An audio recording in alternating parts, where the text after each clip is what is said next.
If you're called for jury duty and you have a physical disability, even getting into the Supreme Court in St. John's can be a challenge.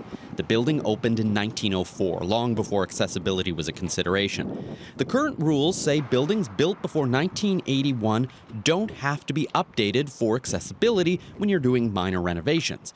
But new legislation says any area being renovated now needs to meet the National Building Code. What we're introducing today and applying with the National Building Code gives our team the flexibility to work with building owners to make things as accessible as they possibly can. So we can all think of an example of a really old heritage building, for example, that may not be able to be fully accessible.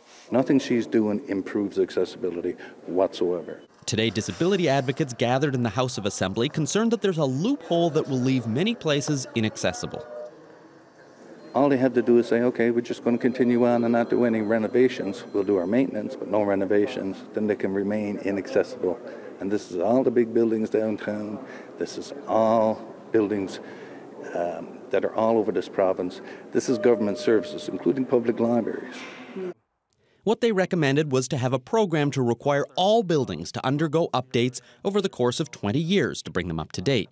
The minister insists that new rules can only apply to new renovations, but the head of the Coalition of Persons with Disabilities says a plan to get all buildings accessible would be good for everyone. But about 24% of our population are persons with disabilities.